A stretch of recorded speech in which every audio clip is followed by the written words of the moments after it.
Bonjour, ici Christelle, bienvenue dans cette vidéo sur ma préparation vers Saint-Jacques-de-Compostelle. Aujourd'hui, J-4, la pression monte. J'ai donc réservé mes 2 premières nuits d'hébergement hier et j'ai pas mieux dormi. Je crois que là, de toute façon, jusqu'au départ, là j'ai un petit coup de mou aujourd'hui avec pas mal de doutes.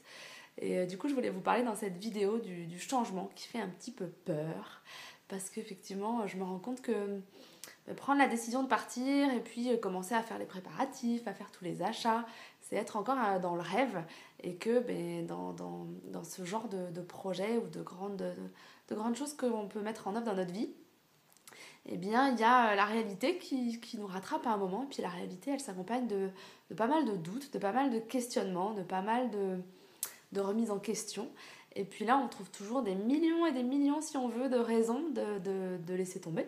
Parce que changer ou sortir de son confort, de ses habitudes, en général, et aller vers l'inconnu, ben, c'est pas du tout confortable.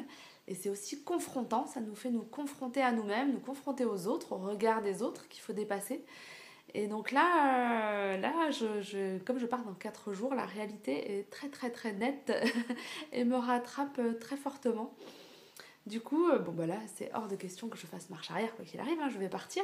De toute façon, c'est ça qui est intéressant, c'est que je sens cet élan en moi qui est tellement fort. Je crois que c'est hier matin où je devais faire encore pas mal de papiers.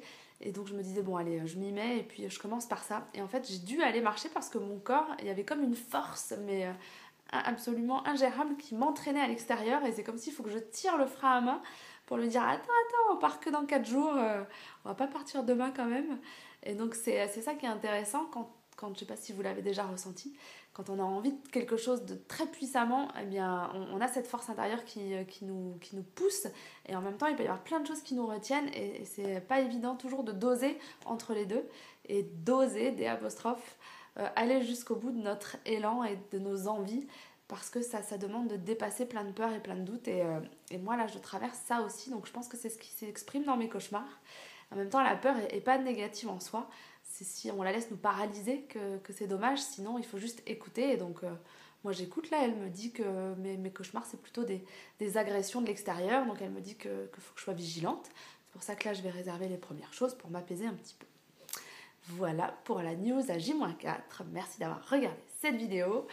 Inscrivez-vous sur jetrouve-ma-voix.com pour recevoir de mes nouvelles avec les meilleures vidéos régulièrement et puis des contenus exclusifs que je vous enverrai en cours de route et aussi à mon retour. À bientôt!